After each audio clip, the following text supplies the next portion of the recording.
ورحمة الله وبركاته. الحمد لله رب العالمين، والصلاة والسلام على سيد الأنبياء والمرسلين وعلى آله وصحبه أجمعين ومن تبعهم بإحسان إلى يوم الدين. أما بعد، فأعوذ بالله من الشيطان الرجيم. بسم الله الرحمن الرحيم. يا أيها الذين آمنوا اتقوا الله وقولوا قولا سديدا يصلح لكم أعمالكم ويغفر لكم ذنوبكم ومن يطع الله ورسوله فقد فاز فوزا عظيما. وقال تعالى: يا أيها الذين آمنوا اتقوا الله وكونوا مع الصادقين. وقال تعالى: يا أيها الذين آمنوا اتقوا الله ولتنظر نفس ما قدمت لغد واتقوا الله إن الله خبير بما تعملون. وقال رسول الله صلى الله عليه وسلم: لا يؤمن أحدكم حتى أكون أحب إليه من والده وولده والناس أجمعين. وقال عليه الصلاة والسلام: من غدا إلى المسجد أو راح أعد الله له في الجنة نزلا كلما غدا أو راح. وقال عليه الصلاة والسلام: اللهم إني أسألك علما نافعا ورزقا طيبا وعملا متقبلا. وقال عليه الصلاة والسلام: اللهم إني أعوذ بك من علم لا ينفع ومن قلب لا يخشع ومن نفس لا تشبع ومن دعوة لا يستجاب لها أو كما قال عليه الصلاة والسلام. আলহামদুলিল্লাহ, আল্লাহ তাআলা শুকর, আল্লাহ তাআলার মেহেরবানি যে আল্লাহ তাআলা আমাদেরকে মাগরিবের নামাজ আদায় করার পরে একটি দ্বীনি মজলিসে রাসূল করিম সাল্লাল্লাহু আলাইহি ওয়াসাল্লামের হাদিস থেকে কিছু মুযাকারা করার জন্য একসাথে বসার তৌফিক দান করেছেন। আলহামদুলিল্লাহ। এমন যে কোনো মজলিস যেখানে দ্বীনি আলোচনা হয়, যেখানে কোরআন এবং সুন্নাহর মুযাকারা হয়, এই জাতীয় মজলিসে বসতে পারা বহুত বড় সাআদাত, বহুত বড় সৌভাগ্যের বিষয়, বহুত বড় ফজিলত এবং বহুত বড় মর্যাদার বিষয়। মুস্তাদরাকে হাকিমের হাদিস 311 নম্বর হাদিস, এবং ইমাম হাকিম এই হাদিসের সনদকে সহিহ বলেছে। রাসূল করিম সাল্লাল্লাহু আলাইহি ওয়াসাল্লাম ইরশাদ করেন: মান রাহা ইলাল মসজিদ লিয়াতাআল্লামা খায়রান আও ইউআল্লিমা কানা লাহু কাআজরি হাজ্জিন তাম্মাত হাজ্জাতুহু। আল্লাহ রাসূল সাল্লাল্লাহু আলাইহি ওয়াসাল্লাম বলেন, যে ব্যক্তি সন্ধ্যার সময় মসজিদে আসে, যে ব্যক্তি সন্ধ্যার সময় মসজিদে আসে এবং এই নিয়ত করে যে আজকে আমি কোনো একটা ভালো কথা শিখবো অথবা শিক্ষা দিব, দিনের কোনো একটা কথা শিখবো অথবা শিক্ষা দিব, এই নিয়তে যে ব্যক্তি সন্ধ্যার সময় মসজিদে আসে, আল্লাহ তাআলা তার জন্য তার আমলনামায় একটি পূর্ণ হজের সওয়াব লিখে দেন। এই জন্য আল্লাহ তাআলা আমাদেরকে এই দ্বীনি মজলিসে বসার তৌফিক দান করেছেন। দিল থেকে শুকর আদায় করি আলহামদুলিল্লাহ। আল্লাহুম্মা মা আমসা বি মিন নি'মা আও বি আহাদিন মিন খালকিক ফামিনকা ওয়াহদাক লা শারীকা লাক ফালাকাল হামদ ওয়া লাকাশ শুকর। আল্লাহ তাআলা সমগ্র মানব জাতির মধ্যে যেই মানুষকে, যেই ব্যক্তিকে আমাদের সকলের জন্য উসওয়া বানিয়েছেন, আদর্শ বানিয়েছেন, অনুসরণীয় বানিয়েছেন, অনুকরণীয় বানিয়েছেন, তিনি হলেন আমাদের নবী মুহাম্মদুর রাসূলুল্লাহ সাল্লাল্লাহু আলাইহি ওয়াসাল্লাম। আল্লাহ ইরশাদ করেন সূরা আহজাব 21 নম্বর আয়াত: লাকাদ কানা লাকুম ফি রাসূলিল্লাহি উসওয়াতুন হাসানাহ। লাকাদ কানা লাকুম ফি রাসূলিল্লাহি উসওয়াতুন হাসানাহ। তোমাদের জন্য আল্লাহর রাসূলের মাঝে রয়েছে উত্তম আদর্শ। তোমাদের জন্য আল্লাহর রাসূলের মাঝে রয়েছে উত্তম আদর্শ। এবং আল্লাহ রাসূল আমাদেরকে যা দিয়েছেন সেটাকে আল্লাহ তাআলা আমাদের জন্য পালনীয় করে দিয়েছে। যেটা থেকে আল্লাহ রাসূল আমাদেরকে নিষেধ করেছেন সেটাকে আল্লাহ তাআলা আমাদের জন্য বর্জনীয় করে দিয়েছে। সূরাতুল হাশর 7 নম্বর আয়াত, আল্লাহ ইরশাদ করেন: ওয়ামা আতাকুমুর রাসূলু ফাখুযু ওয়ামা নাহাকুম আনহু ফান্তাহু। রাসূল তোমাদেরকে যা দেন সেটাকে গ্রহণ করো, যেটা থেকে তিনি নিষেধ করেন সেটা থেকে তোমরা বিরত হয়ে যাও। যদি আমরা জীবনের প্রত্যেকটা ক্ষেত্রে পরিপূর্ণভাবে আল্লাহ রাসূলের ইত্তেবা করি, অনুসরণ করি, তাহলে আল্লাহ তাআলা আমাদের সাথে দুইটা ওয়াদা করেছে। কয়টা ওয়াদা করেছেন? দুইটা। সূরা আল ইমরানের আয়াত 31 নম্বর আয়াত: কুল ইন কুনতুম তুহিব্বুনাল্লাহা ফাত্তাবিউনি ইউহিব্বুকুমুল্লাহ ওয়া ইয়াগফির লাকুম যুনুবাকুম ওয়াল্লাহু গফুরুর রহিম। হে নবী, আপনি বলে দিন, যদি আল্লাহকে ভালোবাসতে চাও তবে আমার অনুসরণ করো, যদি আল্লাহকে ভালোবাসতে চাও তা আমার অনুসরণ করো। ইউহিব্বুকুমুল্লাহ ওয়া ইয়াগফির লাকুম যুনুবাকুম, যদি আমার অনুসরণ করো তাহলে আল্লাহও তোমাদেরকে ভালোবাসবেন এবং তোমাদের গুনাহগুলিকে মাফ করে দেবেন। ওয়াল্লাহু গফুরুর রহিম, আল্লাহ তাআলা পরম ক্ষমাশীল, পরম দয়ালু। তো আমাদের এই দর্সে হাদিসের মাকসাদই হলোই যাতে আমরা জীবনের প্রত্যেকটা ক্ষেত্রে, প্রত্যেক অঙ্গনে পরিপূর্ণভাবে আল্লাহ রাসূলের সুন্নাহ কি সেটা যেন জানতে পারি এবং বাস্তব জীবনে অনুকরণ করতে পারি। আল্লাহ আমাদের সবাইকে আমল করার তৌফিক দান করেন। আজকে আমরা একটি গুরুত্বপূর্ণ বিষয় নিয়ে আলোচনা করব ইনশাআল্লাহ। বিষয়টা হলো, আজকে আমাদের যেটা আলোচ্য বিষয় সেটা হলো মসজিদ সংক্রান্ত, মসজিদের বিষয়ে একজন মুসলমানের বিশ্বাস কি হবে, মসজিদের মধ্যে একজন মুসলমানের নীতি কেমন হবে, চেতনা কেমন হবে, আচরণ উচ্চারণ কেমন হবে, এটা সম্পর্কে কিছু কথা আরজ করব ইনশাআল্লাহ। এবং যারা মসজিদ পরিচালনা করতে চান, মসজিদে যারা তত্ত্বাবধান করতে চান, এক কথা হলো বর্তমানের ভাষায় যারা মসজিদ কমিটি হতে চায়, তারা কেমন হতে হবে, তাদের মধ্যে কি কি গুণাবলী থাকতে হবে, এটা সম্পর্কে আজকে কিছু জরুরি কথা আরজ করার চেষ্টা করব ইনশাআল্লাহ। কোরআন এবং সুন্নাহর আলোকে আমি সবার কাছে দোয়া চাই, আল্লাহ যেন সহি বলার এবং সহজভাবে বলার তৌফিক দান করেন। প্রথম কথা, মসজিদ সম্পর্কে একজন মুসলমানের অনুভূতি কেমন হতে হবে, বিশ্বাস এবং চেতনা কেমন হতে হবে, এটা প্রথমে আমাদেরকে নির্ণয় করতে হবে। কারণ এই চেতনা, এই অনুভূতির উপরই বাকিগুলো নির্ভর করে। তো এক মুসলমানের মস্তিষ্ক সম্পর্কে প্রথম যেই বিশ্বাস, যেই চেতনা, যেই মূল্যবোধ তার অন্তরে থাকতে হবে, সেটা হলো মসজিদ কার ঘর? মসজিদের একমাত্র কার ঘর? আল্লাহর ঘর। মসজিদকে এটা আমাদের কারো ব্যক্তিগত ঘর বা ব্যক্তিগত কারো অফিস, ব্যক্তিগত কারো কর্মস্থল না, মসজিদ একমাত্র কার ঘর? আল্লাহর ঘর। সূরা জিন আয়াত নম্বর 18 আল্লাহ ইরশাদ করেন, ওয়ান্নাল মাসাজিদা লিল্লাহ ফালা তাদউ মাআল্লাহি আহাদা, ওয়ান্নাল মাসাজিদা লিল্লাহ ফালা তাদউ মাআল্লাহি আহাদা। আয়াতের অর্থ হলো, আল্লাহ বলছেন ওয়ান্নাল মাসাজিদা লিল্লাহ, সমগ্র মসজিদ, দুনিয়ার বুকে যত মসজিদ আছে এই সমস্ত মসজিদ হলো একমাত্র কার? একমাত্র আল্লাহ। ওয়ান্নাল মাসাজিদা লিল্লাহ, সমস্ত মসজিদ একমাত্র আল্লাহর। ফালা তাদউ মাআল্লাহি আহাদা, সুতরাং তোমরা আল্লাহর সাথে আর অন্য কাউকে ডেকো না, আল্লাহর সাথে আর অন্য কাউকে ডেকো না। আমরা একমাত্র কাকে ডাকবো? আল্লাহকে ডাকবো। দোয়া একমাত্র কার কাছে করব? আল্লাহর কাছে করব। প্রার্থনা একমাত্র কার কাছে? আল্লাহর কাছে করব। আল্লাহ ছাড়া অন্য কারো কাছে দোয়া করব না, অন্য কারো কাছে প্রার্থনার হাত প্রসারিত করব না, একমাত্র দোয়া আল্লাহর কাছে করব, প্রার্থনা একমাত্র আল্লাহর কাছে করব। আল্লাহ আমাদেরকে তাওহীদের উপর, একত্ববাদের উপর অটল অবিচল থাকার তৌফিক দান করে। তো এক নম্বর যে বিশ্বাস আমাদেরকে রাখতে হবে, মসজিদ হলো আল্লাহর ঘর, এটা একমাত্র আল্লাহর, এটা আমার কোনো ব্যক্তিগত সম্পদ না, এটা আমার ব্যক্তিগত জায়গা না, এটা আমার ব্যক্তিগত ঘর না, এটা আমার ব্যক্তিগত কোনো কর্মস্থল না, এটাই আল্লাহর ঘর। এটা হলো প্রথম কথা। দ্বিতীয় কথা হলো এই, যেহেতু মসজিদ আল্লাহর ঘর, সুতরাং কোনো ব্যক্তি যখন মসজিদে আসে, যখন কোনো ব্যক্তি মসজিদে আগমন করে, তখন সেই ব্যক্তি হয়ে যায় আল্লাহর মেহমান, আর আল্লাহ তাআলা হয়ে যান তার মেজবান। আমরা যেহেতু মসজিদ এটা কার ঘর? আল্লাহর ঘর, এই জন্য যখন আমরা মসজিদে আসি আমরা কার মেহমান হয়ে যাই? আল্লাহর মেহমান হয়ে যায়, আর আল্লাহ হয়ে যান আমাদের মেজবান। সহিহ বুখারীর হাদিস 662 নম্বর হাদিস, রাসূল করিম সাল্লাল্লাহু আলাইহি ওয়াসাল্লাম ইরশাদ করেন, মান গাদা ইলাল মসজিদি আও রাহা আ'আদ্দাল্লাহু লাহু ফিল জান্নাতি নুজুলা কুল্লামা গাদা আও রাহা।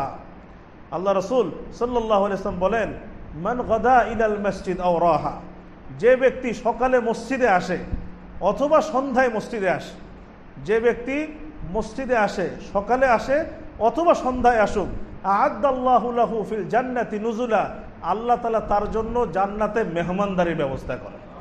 কুল্লামা গাদা আও রাহা, যতবার সকাল সন্ধ্যা যতবার সে মসজিদে আসে, প্রত্যেকবার আল্লাহ তাআলা তার জন্য জান্নাতে মেহমানদারির ব্যবস্থা করে। এই জন্য মেহমানদারি ওখানে প্রস্তুত হচ্ছে। যখন ইনশাআল্লাহ আল্লাহ আমাদেরকে জান্নাত দান করবেন, আমরা সবাই যখন জান্নাতে যাব ইনশাআল্লাহ, তখন আল্লাহ তাআলা সেই মেহমানদারি দিয়ে আমাদেরকে আপ্যায়ন করবে ইনশাআল্লাহ। আল্লাহ আমাদের সবাইকে, আমরা যেন আল্লাহ সেই মেহমানদারি গ্রহণ করতে পারি, আল্লাহ আমাদের সবাইকে তৌফিক দান করে। তৃতীয় কথা হলো এই, যেহেতু মসজিদ আল্লাহর ঘর, মসজিদে যে আসে সে আল্লাহর মেহমান, আল্লাহ তার মেজবান, সুতরাং আমাদেরকে মনে রাখতে হবে যে এই ঘরে আসার কিছু নীতি এবং আদব আছে।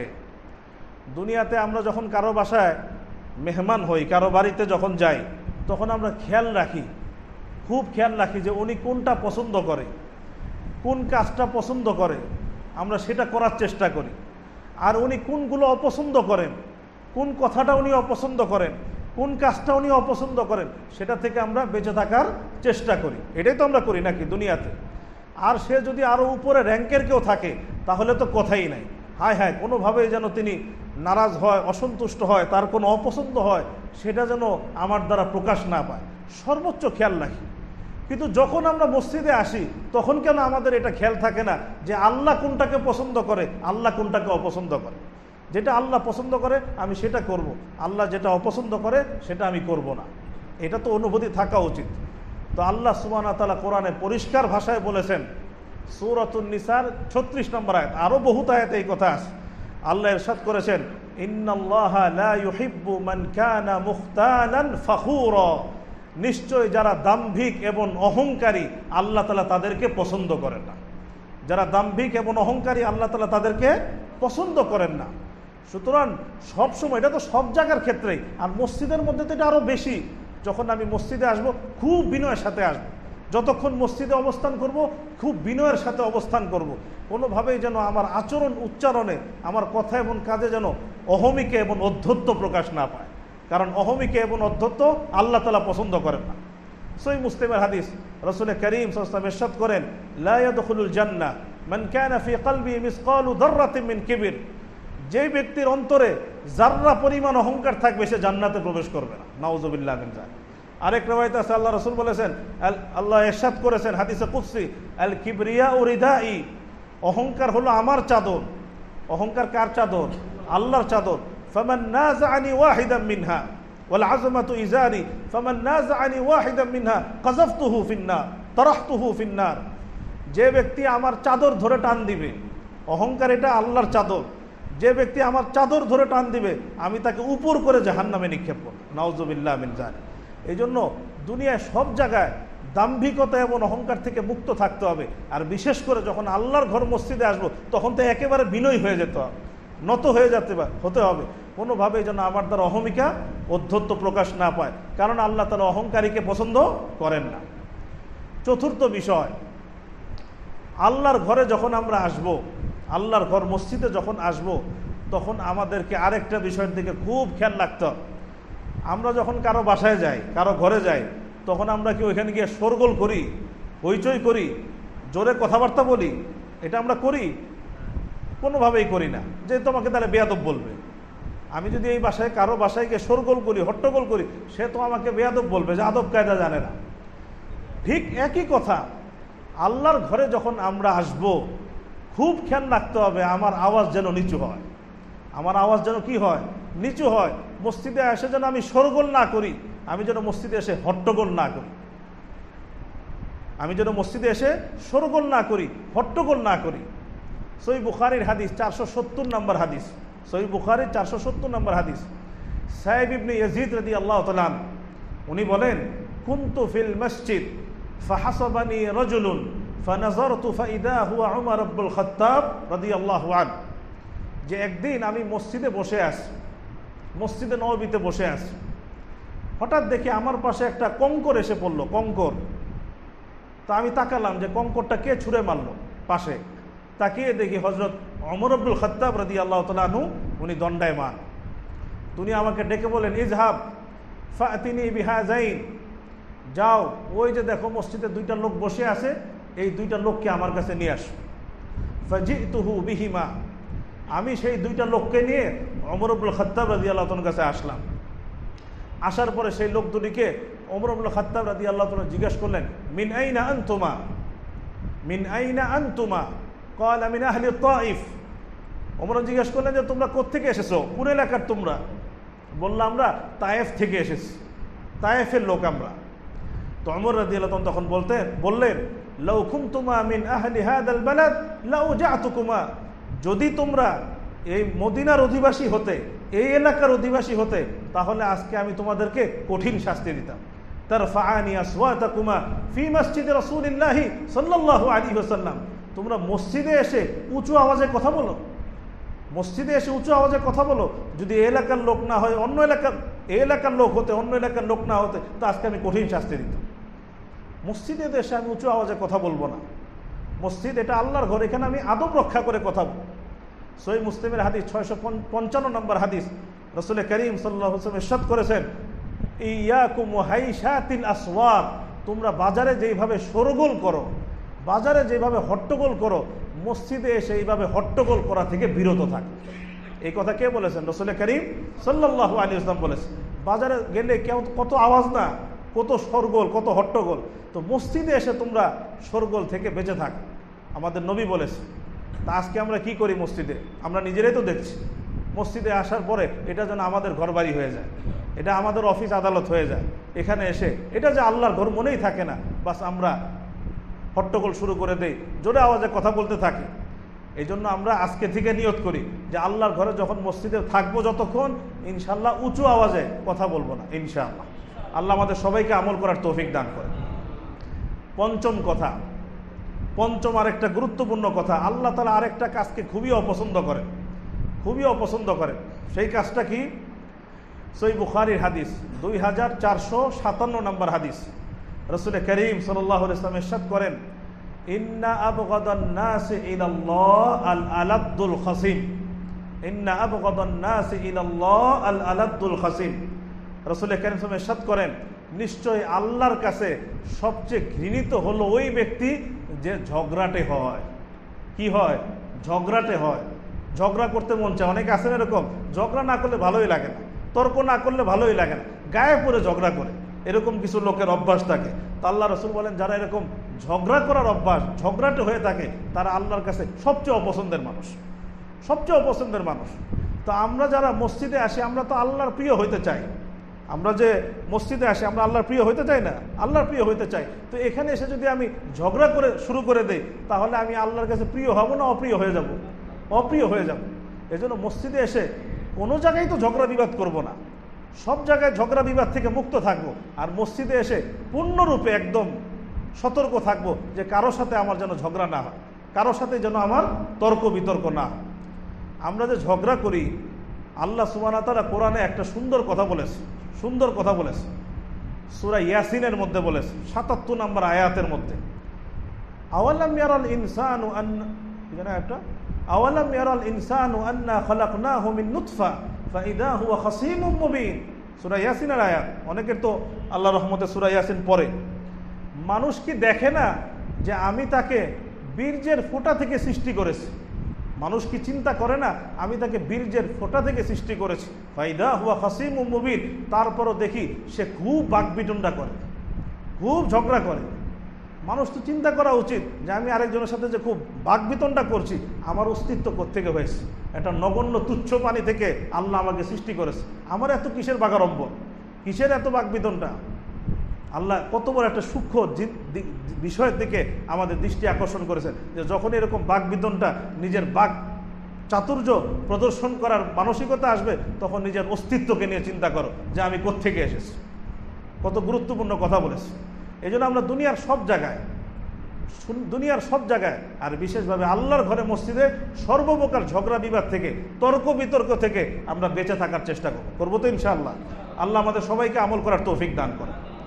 ষষ্ঠ কথা হলো এই, দুনিয়াতে সবার স্বভাব, রুচি, চরিত্র সব কিছু কিন্তু আমার মতো হবে না। আমি যেমন চাই তেমন হবে না। দেখা যাবে এমন কিছু আচরণ আমার সামনে ঘটবে, আমার পছন্দ হবে না। এমন কিছু কাজ আমার সামনে ঘটবে, আমার ভালো লাগবে না। দুনিয়ার সব কিছু কিন্তু আমার রুচি মোতাবেক সৃষ্টি হয় নাই, আমার স্বভাব মোতাবেক সৃষ্টি হয় নাই। সব কিন্তু আমার তবিয়ত মোতাবেক না, কিছু ব্যতিক্রম থাকবে। তো যখন ব্যতিক্রম কিছু সামনে আসবে, যেটা আমার স্বভাব তবিয়ত বরদাস্ত করে না, তখন সেই ক্ষেত্রে আমাদের স্বাভাবিকভাবে একটু ক্রোধ তৈরি হয়, রাগ তৈরি হয়। তখন সেই রাগটা আমরা কি করি, প্রকাশ করা শুরু করি, রাগটা প্রকাশ করা শুরু করি। কিন্তু আমাদেরকে আল্লাহ রাসূল শিক্ষা দিয়েছেন রাগ প্রকাশ না, যত বেশি রাগ পারো হজম করো। রাগ কি করো, হজম করো, রাগ হজম করো। সহিহ বুখারীর হাদিস 6114 নম্বর হাদিস, রাসূল করিম সাল্লাল্লাহু আলাইহি ওয়াসাল্লাম ইরশাদ করেন, লাইসা শাদীদু বিস-সুরআ ইন্নামা শাদীদ আল্লাযী ইয়ামলিকু নাফসাহু ইনদাল গাদাব। বীর ওই ব্যক্তি না যে আরেকজনকে ধরাশায়ী করে দেয়। বীর হলো ওই ব্যক্তি যে ক্রোধের সময় নিজেকে নিয়ন্ত্রণ করে, সে হলো বীর। বীর হলো যার ক্রোধ যখন হয়, যখন যে নিজেকে নিয়ন্ত্রণ করে, আল্লাহ রাসূল বলেন সে হলো বীর। তো অনেক সময় দেখা যায় মসজিদে এসে আমার স্বভাব তবিয়ত খেলাফ অনেক কিছু আমাদের সামনে ঘটে। কোনো খাদেম ফ্যান একটা ছেড়ে দিল, এসি ছেড়ে দিল, এখন আমার ফ্যান পছন্দ হচ্ছে না, বা এখন আমি ফ্যান চাচ্ছি, বা যাই হোক বিভিন্ন হালাত সামনে আসে। তখন দেখা যায় আমরা নিজেদের ক্রোধের বহিঃপ্রকাশ ঘটাতে থাকি। আমাদেরকে চেষ্টা করতে হবে ক্রোধকে নিয়ন্ত্রণ করা। যদি আমরা ক্রোধকে নিয়ন্ত্রণ করতে পারি, আল্লাহ সুবহানাহু ওয়া তাআলা কোরআনে ইরশাদ করেছে সূরা আলী ইমরানের মধ্যে, সম্ভবত 134 নম্বর আয়াত বা তার আগে পরে হবে, ওয়াসারিউ ইলা মাগফিরাতিন মির রাব্বিকুম ওয়া জান্নাতিন আরদুহা আস-সামাওয়াতু ওয়াল আরদ উইদ্দাত লিল মুত্তাকিন আল্লাযীনা ইউনফিকুনা ফিস সাররা'i ওয়াদ দাররা ওয়াল কাযিমিনাল গায়যা ওয়াল আফিনা আনিন নাস ওয়াল্লাহু ইউহিব্বুল মুহসিনিন। তোমরা ধাবিত হও তোমাদের প্রতিপালকের ক্ষমার দিকে এবং সেই জান্নাতের দিকে যার প্রশস্ততা হলো আসমান জমিন। উইদ্দাত লিল মুত্তাকিন, যে জান্নাত প্রস্তুত করা হয়েছে মুত্তাকিনদের জন্য। আর মুত্তাকি কারা? আল্লাযীনা ইউনফিকুনা ফিস সাররা'i ওয়াদ দাররা, যারা সুখের সময়ও খরচ করে, দুঃখের সময়ও খরচ করে, দান করে। ওয়াল কাযিমিনাল গায়জ, আর যারা ক্রোধকে সম্বরণ করে, ক্রোধকে হজম করে, রাগ উঠেছে সংবরণ করছে। ওয়াল আফিনা আনিন নাস, আর মানুষকে ক্ষমা করে দেয়। আল্লাহু ইউহিব্বুল মুহসিনিন, নিশ্চয় যারা সদাচারী হয় আল্লাহ তাদেরকে ভালোবাসে। এই জন্য আমরা সব ক্ষেত্রে চেষ্টা করব ক্রোধকে নিয়ন্ত্রণ করার। বিশেষভাবে যখন মসজিদে আসব, আল্লাহর ঘরে আসব, যদি দেখি আমার ইচ্ছার বিপরীত, আমার রুচির বিপরীত, আমার স্বভাব এবং তবিয়তের বিপরীত কিছু হচ্ছে, বা কেউ এরকম কোনো আচরণ করছে, তখন আমরা নিজেদের ক্রোধকে অবশ্যই নিয়ন্ত্রণ করার চেষ্টা করব। কারণ মসজিদ কার ঘর? আল্লাহর ঘর। আর আল্লাহ তাআলা ক্রোধ যে সম্বরণ করে, আল্লাহ তাকে পছন্দ করে। আল্লাহ তাকে কি করেন? পছন্দ করেন। আল্লাহ তাআলা আমাদেরকে যেন ওই ক্রোধ সম্বরণের এই সিফত যেন অর্জন করতে পারি, আল্লাহ আমাদের সবাইকে তৌফিক দান করে। সপ্তম কথা, দুনিয়াতে এখন মানুষের অনেক পেরেশানি না, অনেক পেরেশানি। এক একজনের এক এক সমস্যা, এক একজনের এক এক পেরেশানি। তো মানুষ এই পেরেশানি থেকে বাঁচার জন্য মানুষ একটু আল্লাহর ঘরে আসে, মসজিদে আসে নিজের দিলের প্রশান্তির জন্য, যে একটু আল্লাহকে বলবো, আল্লাহর কাছে একটু চাবো যাতে আল্লাহ তাআলা আমার পেরেশানি দূর করে দেন।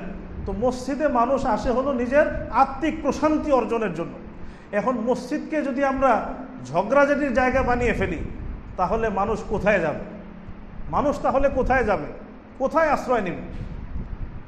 সুনানে আবু দাউদের হাদিস 1555 নম্বর হাদিস, একবার রাসূল করিম সাল্লাল্লাহু আলাইহি ওয়াসাল্লাম মসজিদে প্রবেশ করলেন, দেখলেন আবু উমামা রাদিয়াল্লাহু তাআলা এক সাহাবী মসজিদে বসা আছে।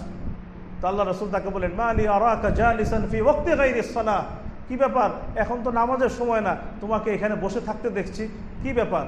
তখন সে বলল, আসাবাতনি হুমুমুন ওয়া দুয়ুনুন ইয়া রাসূলুল্লাহ, ইয়া আল্লাহ রাসূল, বিভিন্ন পেরেশানি আমাকে আক্রান্ত করেছে, বিভিন্ন ঋণে আমি জর্জরিত হয়ে গেছি। তখন রাসূল তাকে কিছু দোয়া এবং আমল বাতলিয়ে দিলেন। তো যাই হোক, মানুষ যখন পেরেশানিতে পড়ে তখন কোথায় আসে? মসজিদে আসে, আল্লাহর কাছে বলে। সুতরাং কমপক্ষে এই মসজিদকে আমরা কি করব? এই প্রশান্তির জায়গাকে আমরা কি করব না, অশান্তির জায়গা বানাবো না। কমপক্ষে মসজিদকে অশান্তির জায়গা বানাবো, তাহলে মানুষ কোথায় আশ্রয় নেবে? তো এই যে 7টা মূলনীতি বলা হলো, আমরা সবাই নিয়ত করি যে আমরা যখনই মসজিদে আসব, মসজিদে এসে আমাদের আচরণ যেন এই রকম হয়, এইটার বিপরীত কোনো কিছু যেন আমাদের দ্বারা প্রকাশ না পায়। আল্লাহ আমাদের সবাইকে তৌফিক দান করে। সর্বশেষ যেই কথাটা বলা উদ্দেশ্য, যে গত শুক্রবার আমি একটু ঢাকার বাইরে গেছিলাম, আমি শুনেছি যে গত শুক্রবারে মাগরিবের পরে আমাদের এই মসজিদে কিছু শোরগোল হয়েছে, হট্টগোল হয়েছে, কিছু অনাকাঙ্ক্ষিত কিছু ঘটনা ঘটেছে।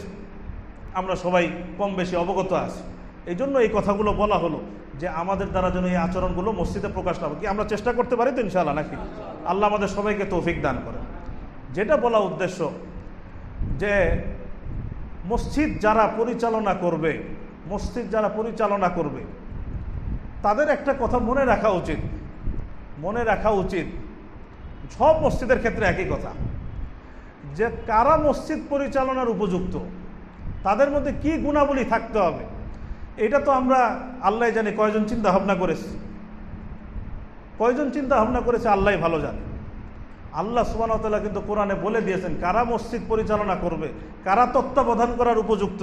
আল্লাহ কিন্তু কোরআনে বলে দিয়েছেন সূরাতুল আনফালের 34 নম্বর আয়াত, সূরা আনফাল 34 নম্বর আয়াত। আল্লাহ বলছেন ওয়ামা কানু আউলিয়াআহ ইন আউলিয়াউহু ইল্লাল মুত্তাকুন, ওয়ামা কানু আউলিয়াআহ ইন আউলিয়াউহু ইল্লাল মুত্তাকুন। আল্লাহ মসজিদুল হারামের ব্যাপারে বলছে, মসজিদুল হারাম বুঝছি তো, মক্কার মসজিদ। আল্লাহ বলছেন ওমা কানু আউলিয়া, তারা মসজিদুল হারামের তত্ত্বাবধায়ক নয়, তারা মসজিদুল হারামের অভিভাবক নয়। ইন আউলিয়াহু ইল্লাল মুত্তাকুন, মসজিদুল হারামের একমাত্র অভিভাবক হলো মুত্তাকিগণ। মসজিদুল হারামের তত্ত্বাবধায়ক একমাত্র কে? মুত্তাকিগণ। যারা মুত্তাকি তারাই হবে মসজিদুল হারামের তত্ত্বাবধায়ক। এই কথা কে বলেছেন? আল্লাহ বলেছেন। দুনিয়ার সমস্ত মসজিদ মসজিদুল হারামের শাখা, সমস্ত মসজিদ মসজিদুল হারামের শাখা। সুতরাং তারাই মসজিদের তত্ত্বাবধান করার অধিক উপযুক্ত, তারাই হকদার যারা মুত্তাকি। যারা কি? মুত্তাকি মানে বুঝি তো, যারা আল্লাহর ভয়ে সমস্ত গুনাহ থেকে বেঁচে থাকে, সমস্ত হারাম থেকে বেঁচে থাকে, এবং যদি গুনাহ হয়ে যায় শয়তানের ধোকায় সাথে সাথে তওবা করে নেয়, এরা হলো মুত্তাকি। যারা সমাজে এইভাবে চলে, গুনাহ থেকে বেঁচে থাকে, হারাম থেকে পরহেজ করে, তারা হবে মসজিদ কমিটির তত্ত্বাবধায়ক, তারা হবে মসজিদের তত্ত্বাবধায়ক। এই কথা কার কথা? এটা আল্লাহর কথা। এই জন্য আমরা যারা মসজিদ কমিটিতে আসতে চাই, আসার দোষ নাই, কিন্তু তার আগে নিজেকে মুত্তাকি বানানোর চেষ্টা করি। আর যারা আসতে চায় না তারা কমপক্ষে এতটুকু চেষ্টা করি যে মসজিদ কমিটিতে যেন সমাজের সেই মানুষগুলো আসে যাদেরকে বাহ্য দৃষ্টিতে মুত্তাকি মনে হয়। আমরা এই চেষ্টাটা তো করতে পারি নাকি? তারা যেন আসে, এই জিনিসটা কিন্তু আমাদের অনেকেরই জেনে থাকে না। কেউ কমিটি হতে চায়, অমুককে আনতে চায় যে উনি অমুক আমার দলের লোক, উনি আমার পার্টির লোক, উনি আমার পছন্দের লোক, কিন্তু এইটা দেখে না যে তার মধ্যে তাকওয়া আছে কি নাই। আজকে বাংলাদেশের সব মসজিদের একই অবস্থা। এই জন্য দেখা যায় সমাজের সবচেয়ে নিকৃষ্ট মানুষগুলো এখন মসজিদের সভাপতি, এরকমও দেখা যায়। মসজিদের এলাকার সবচেয়ে নিকৃষ্ট মানুষগুলো মসজিদের সেক্রেটারি, কমিটিতে বসে থাকে, অথচ তাকওয়ার সাথে তার কোনোই সম্পর্ক থাকে না। আজকে এই ব্যাপারে আমরা কি হয়ে গেছি? অনেক অবহেলা আমাদের মধ্যে। এই জন্য যারা মসজিদ কমিটিতে আসতে যায় মুত্তাকি হওয়ার চেষ্টা করি, যারা আসতে চায় না চেষ্টা করি যাতে আমাদের মসজিদের তত্ত্বাবধায়ক এবং অভিভাবকত্ব যারা করবে তারা যেন কি হয়? মুত্তাকি হয়। আল্লাহ সবাইকে তৌফিক দান করে। দ্বিতীয় কথা হলো, অনেকেই যারা কমিটিতে আসতে চায় তাদের মধ্যে যখন জিজ্ঞাসা করা হয় কি উদ্দেশ্য হলো মসজিদের খেদমত। আলহামদুলিল্লাহ অনেক বড় নিয়ামত, মসজিদের খেদমত অনেক বড় নিয়ামত।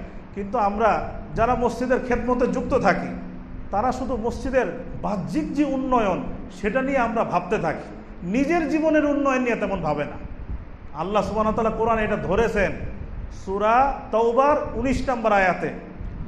মক্কার মুশরিকরা তো মসজিদুল হারাম খুব সংস্কার করত, খুব নির্মাণ করত, হাজীদের খেদমত করত।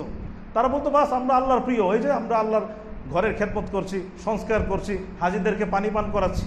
তা আল্লাহ সুবহানাহু ওয়া তাআলা আয়াত নাজিল করেছে আজআলতুম সিকায়াতাল হাজ ওয়া ইমারাতাল মাসজিদিল হারাম কামান আমানা বিল্লাহি ওয়াল ইয়াউমিল আখির ওয়া জাহাদা ফি সাবিলিল্লাহ ওয়াল্লাহু লা ইয়াহদিল কওমাজ জালিমিন।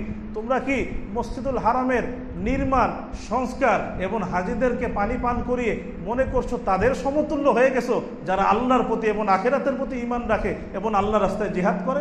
মনে রাখো তারা কখনোই আল্লাহর নিকট সমান হবে না, আর আল্লাহ জালেম কওমদেরকে হেদায়েত দান করেন না। এই জন্য মসজিদের উন্নয়ন খেদমত অবশ্যই করব, কোনো সন্দেহ নাই, কিন্তু মসজিদের উন্নয়ন খেদমত করতে গিয়ে নিজের জীবনের উন্নয়ন থেকে যেন কি না হয়ে যায়, নিজের সংশোধন থেকে যেন আমরা কি না হয়ে যায়, গাফেল না হয়ে যায়। আমি তো মসজিদের খুব দান করছি, খেদমত করছি, বাস আমি তো আল্লাহর প্রিয় হয়ে গেছি, আল্লাহর প্রিয় পাত্র হয়ে গেছি, বা এখন নিজের কোনো খবর নাই। না, যারাই আসবো নিজের ইসলামের প্রতি খুব খেয়াল রাখবো, যারাই মসজিদের দায়িত্বে আসবো নিজের সংশোধনের প্রতি খেয়াল রাখবো, যাতে আমার জীবনে ঈমান, ইহসান, ইবাদত এবং তাকওয়া এগুলো যেন অর্জন হয়। এটার দিকে খুব খেয়াল রাখার চেষ্টা করুন। আল্লাহ তাআলা যে কথাগুলো বলা হলো আমাদের সবাইকে বুঝার এবং আমল করার তৌফিক দান করেন। ওয়া আখিরু দাওয়ানা আনিল হামদুলিল্লাহি রাব্বিল আলামিন।